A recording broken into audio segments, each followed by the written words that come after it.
Well, this is a very special book to me. This is what we call our cruise book. I remember all of these guys. They're like brothers to me. When you live in close quarters for months and months at a time, you really get to know people. This picture here, Commander Williams, he was one of the pilots that we lost. Those years went by too fast, and I miss it. I miss being a part of the squadron, doing something that I felt was very special and unique, challenging at times, could be dangerous, but I'd do it all over again given the opportunity.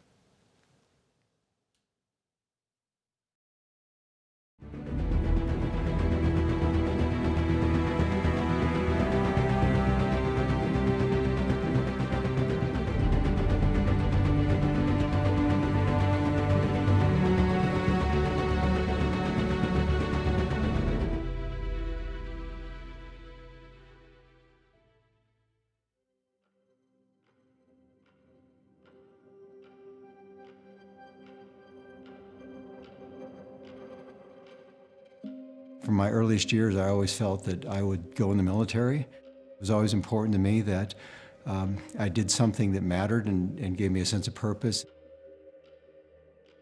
When I was 7 years old, my dad and my parents took me to a Blue Angels air show at Moffett Field in San Jose, California.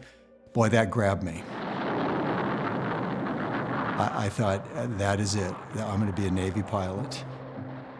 Decided that if I wanted to fly airplanes, I wanted to do it in the Navy because I was really interested and passionate about learning to land on an aircraft carrier. That to me felt like the ultimate challenge in aviation. If I could do that, then I really arrived as a pilot. The program that I was accepted for was called Aviation Officer Candidate School. And then that was in Pensacola, Florida, and that was about 2 months long. And I'll never forget my first day there. We were trained by Marine drill instructors, and these guys were pretty tough. And he told us, he said, my job is not to teach you to be an officer necessarily. My job is to get rid of those that don't have what it takes. And there were 76 of us that started with that class. And at the end of that first summer, we were down to 40. And by the time I finished the last 8 weeks, which was after I graduated from college, that group was whittled down to maybe 15. And my commissioning class, there was just 10 of us. And the best I could account, there was just 5 of us that ended up getting our wings out of the large group that started. The bigger message there was you follow orders, and you're part of something much bigger than yourself, and that's going to require sacrifice. We knew that this was pretty serious business. It is here they proved they had what it takes: motivation, willpower, stamina, and the sincere desire to fly. Flight training was as you would expect in the Navy, it was challenging. I'll never forget my first day of flight training. The commanding officer of Naval Air Training came in and talked to us. He was a senior captain. He said, first of all, you're not here to be trained to fly for United Airlines. You're here to be trained to fight wars. And then he said something that really got my attention. He said, I want you to look to your left, look to your right. He said, a couple years from now, one of you won't be here. He said, you'll either wash out or you'll make a stupid decision and you'll die in an aircraft accident. But unfortunately, there was a number of those that didn't make it. I lost 2 friends in training, and then a couple washed out. It caused me to redouble my efforts to really work hard and be focused, not make any mistakes, be prepared for every flight as much as I could, do well academically, and it paid off for me. This is an exciting day. This is when I actually soloed for the first time in a Navy airplane. At that moment, I thought, this is really happening. I could hardly believe it, that I actually thought I had a good chance of getting through this and becoming a naval aviator. Somehow, some way, I was going to fly an aircraft that allowed me to fly on the carrier, because that's, after all, why I went in the Navy. And for me, it was all about being in the tactical end of naval aviation. My first carrier experience was an eye-opener. And I remember the morning I woke up to do that, I thought, boy, this is it. This is what I've been looking forward to for a long, long time. So I recall we're flying out to the ship in somewhat of a loose formation. And one of the instructor pilots who were flying said, I see the ship at like 12 o'clock. And I'm looking and looking, and I didn't really see anything. And then all of a sudden I spotted this little image on the horizon out in the middle of the ocean. And my first thought was, that is really small. This is a lot smaller than I thought. When I flew over the ship and I looked over the left side of it and looked down at that, that was a moment of terror and panic. I thought, this is going to be harder than I thought.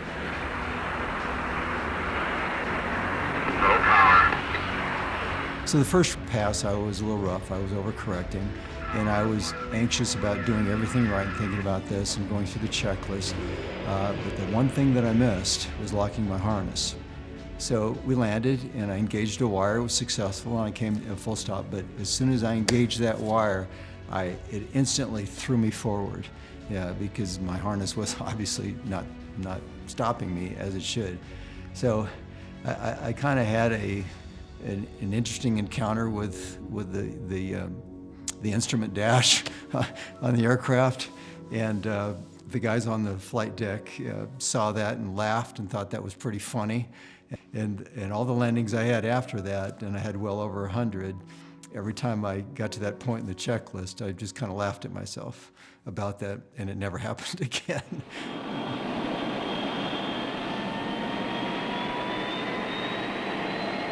About the time I was finishing flight training, I was looking at the options, and the option was to fly what was called an E2C, but you had to be at the top of your class to get there. And they only took the top couple of people. So that motivated me to try really hard and finish strong, and worked really hard at that. And did all right, and got what I wanted, and they stationed me in San Diego flying E2C Hawkeyes. Communication with defensive systems and timely coordination with combat information centers on land or sea. That's the role of the E2C Hawkeye. This was the E2C Hawkeye.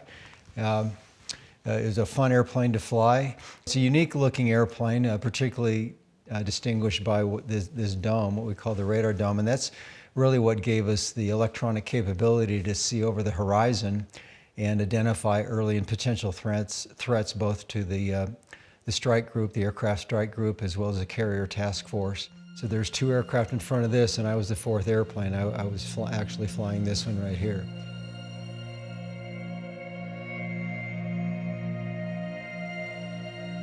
We deployed in May of 1979. We thought it'd be a pretty much routine 6-month deployment, and the first maybe month or so of that was. But at that point, some really unfortunate, ugly things were happening in Southeast Asia. It wasn't just but a couple of years after South Vietnam fell, and a lot of Vietnamese were trying to flee. To them, the only way they could get out was to get on a little raft or a dinghy or some type of makeshift boat. Our mission became one of search and rescue for these thousands of Vietnamese and Cambodians that were trying to flee a very oppressive and violent government. So our role was we'd go out and look for these people. We knew they were out there, but in the vast ocean, they're hard to find. It was extremely rewarding to be a part of something, and the U.S. government felt with the capabilities that the U.S. Navy had, it was our responsibility to help these people. And that gave me a tremendous sense of pride to be a part of that. And it made me realize, as a citizen of the United States, well, we got life pretty good. That was a maturing event for me.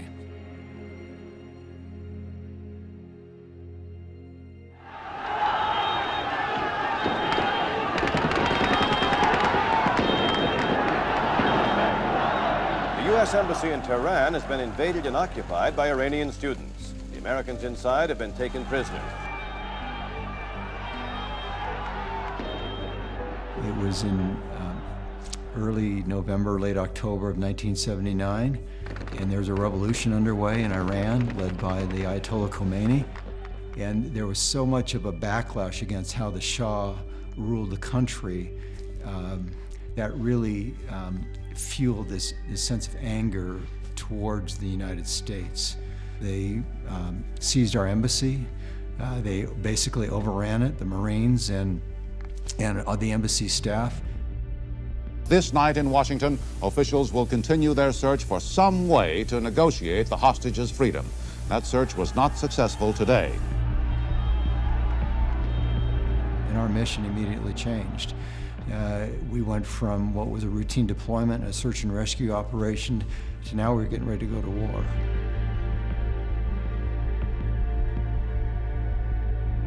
I had a lot of confidence in Mike. I knew how careful he was, and I knew he was going to do what he needed to do to get back to us, so I wasn't worried about that as much as just the unknown of where he was going.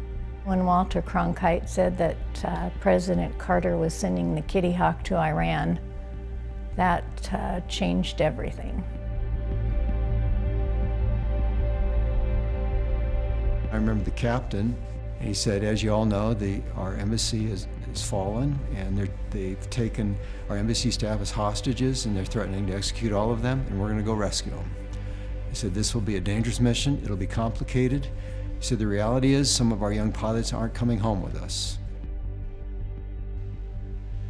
We were training hard. We were flying what they call 24/7 ops. We just flew night and day around the clock.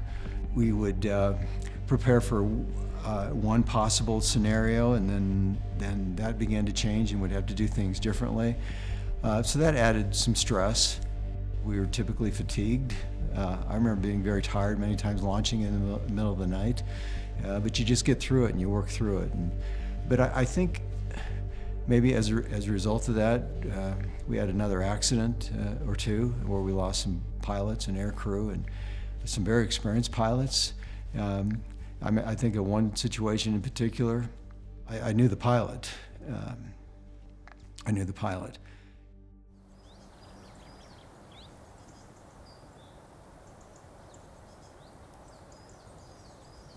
Dear Dad, sorry I haven't written lately, but I've been pretty busy.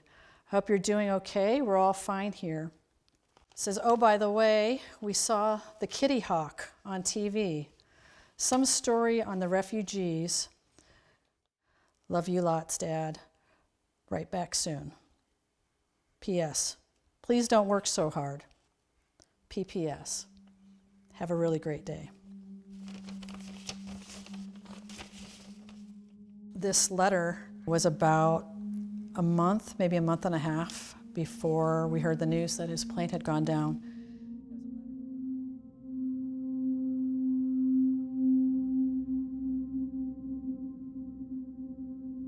As most kids, he was the world to me. I mean, he was just like the picture of integrity, character, and it just never occurred to me that my dad would be involved in anything, where there would be any type of conflict. It always just seemed like they were training. They were just going out and practicing, and he loved flying, and so I knew it was something that he really enjoyed, but it just never really occurred to me that it was dangerous. I was 14 at the time, and I heard kind of like tires on the gravel. So something was coming up the driveway. I think I popped out to see who had pulled up to our driveway, and I saw two men. One was a priest, and they came to the door. They rang the doorbell, and my mom ushered me to the other room, and I just remember hearing my mom crying. And, I asked what happened. And they said there's been an accident, and we don't know anything yet.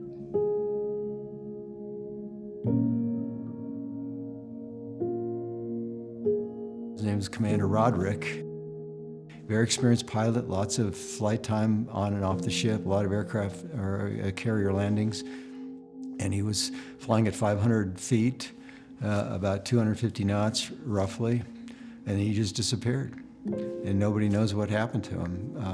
And because it was dark and bad weather, the rescue attempt, it was hard to even find him. And the next day we found the wreckage. You're just hoping, praying, right, that it's all a bad dream. But because they never recovered the aircraft or any of the bodies, in the back of your brain, you're always hoping, right? Well, maybe he's not really dead. Maybe he was captured. Maybe, a boat picked him up and he's captured. He's being, another held hostage. And so it was very unsettling and very difficult to find peace. War can certainly change a person. From strangers to close friends, Mike Shears saw more loss than he bargained for in his 6.5 years in the service. But his time as a naval aviator also helped him appreciate the time he's been given in a whole new light. This is his war story. I was watching TV, as I often do, at the end of the day, and there was this episode on the news called War Stories. And a lot of things just started clicking as I was listening to it. This guy was an aviator. Then he just started mentioning some things, and I was like, oh, well, that's interesting. And so a lot of things just started to click through the story. President Carter dispatched us to the Persian Gulf to rescue our hostages. And then he just started talking about the time frame, and I was like, oh, not only was he an aviator, not only was he on the Kitty Hawk, but he was actually there at exactly the same time as my dad. And I was like, is it possible that he actually knew my dad or knew of my dad? Not only did I get to watch that and see that there's maybe a connection there, but we're gonna have a chance to actually go down. I'm gonna meet Mike, and I get to ask him what his memories of my dad were, what it was like for him to be there at that time. But I haven't talked to somebody that knew my dad in many years, and certainly not in this context, somebody that was outside of our kind of immediate squadron family that actually served with him.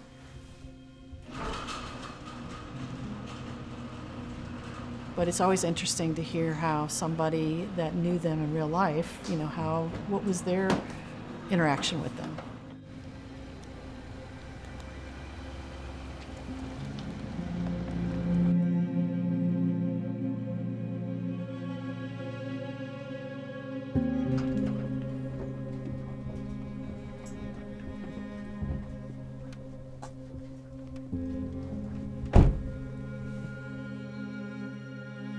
Hi, Terry. Yeah. I'm Mike. I feel like I need to give you a hug. I'm a hugger too. Yeah. So good to meet you. It is a pleasure to meet you. Well, I can't even tell you how surprised I was sitting on my sofa watching your I can story, and I was imagine.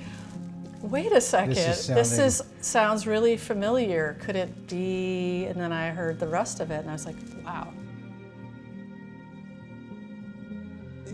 This is interesting because for a long time, I felt like I never got full closure on that deployment. Yeah. So an interesting story about your dad. Yeah. I got to know him maybe more so than most in other squadrons. Oh, good. Because I was the landing signal officer. After every recovery, we would have to go around to the ready rooms and debrief all the pilots on their approach and their landing, how they did, and everybody got a grade. As a young lieutenant, I'd have to go around to all the ready rooms and debrief mostly pilots that were older than me and more experienced than me, but that's what I was trained to do. And I was always immensely intimidated by the commanding officers and the executive officers. And some of them were dismissive. In fact, most of them were, you punky little lieutenant, get out of here. Right? But your dad was different. He was different. He always was gracious and treated me with respect the few times that I got to do this, and he always said, thank you for the feedback. And I thought, man, wow, that's how I want to be if I ever get to that point. Your dad was highly respected, not only as a pilot, but just as a human being, and a great officer and leader. Oftentimes as children, we think of our dads as superheroes, right? But to hear a story like that really just reinforces, what an amazing man he was, and the legacy he left behind. These were the actual dates. We left on 30th of May and we came back on February 25th the next year. Did you? I don't have my glasses on. Do you have a mustache there? Not there, No? I didn't. No, No. I couldn't grow one then. I was trying to say that. Yeah. And there's oh, there your you dad. go. And, yeah, and my dad had one too. Yeah. Yeah. That was the look. I couldn't Yeah. have done that to save my life Right. back then. But as I said, all the memories that any of us that got to know your dad were just the type that made us better people. You know, I've got a couple pictures of him in my house, and I think about him, you know, daily. Yeah, I can see why. Yeah. It's so good to meet you. Goodbye. Yeah. This won't be the last time we're going to see each other. Yeah. Absolutely. Yeah. It was great to hear somebody else speak about, you know, one of your parents in such a positive way and how impactful it was. So it meant a lot, and it's going to be with me for a long time. The way this all comes kind of full circle now, as I mentioned to Terry, has given me an element of closure that I feel like I've been missing all these years and maybe didn't even know it. Being able to meet the daughter of somebody that many years ago I got close to in a very different way in a professional relationship and had immense respect for and could never understand the loss of that person. But today I began to gain some clarity on that. And that's a real blessing.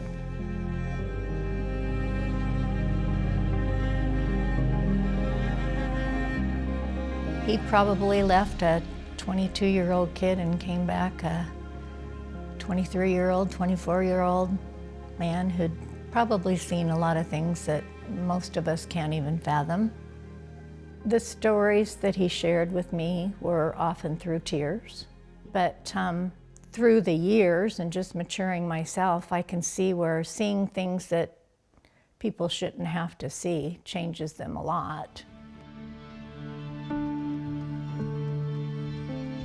The strongest feeling I had is why them? Why not me? How was I lucky enough not to be in that aircraft? The sense of permanent loss, first time I ever experienced something like that in life, it made me realize life is fragile. And you never know when your last day is going to be.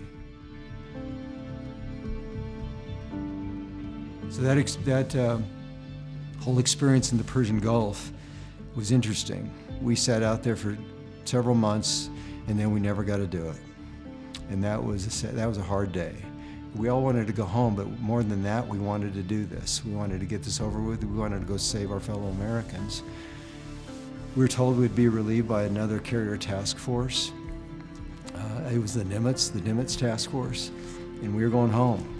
And that bothered me a lot. I thought, you know, while we've been on station here, we lost 6 aircrew, pilots and naval flight officers, getting ready for this, and now we're not going to get to do it? It just felt wrong. We found out later that they did try to rescue the hostages, and it was a disaster. It was a terrible failure and an embarrassing day for America. And they landed at Desert One, and then a sandstorm kicked up, and then the aircraft and the helicopters tried to take off, and they collided with one another, and we lost all of those people.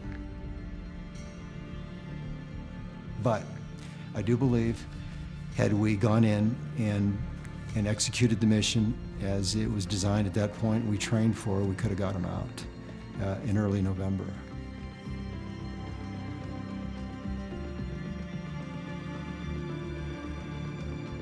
When I was in the military, I thought there was nothing unique or special about that, but at this point in my life, looking back over many years, what I've done in the corporate world and what I did in the military, I feel that what I did in the Navy were probably the most significant years of my life. Not only did it shape me, who I am as a person in many ways, and probably, well, not probably, without doubt, equipped me with the skills that I needed to succeed. Without the Navy experience, I'm convinced I would not have been able to achieve the things I have in life. It really did change the course of my life and the direction of my life.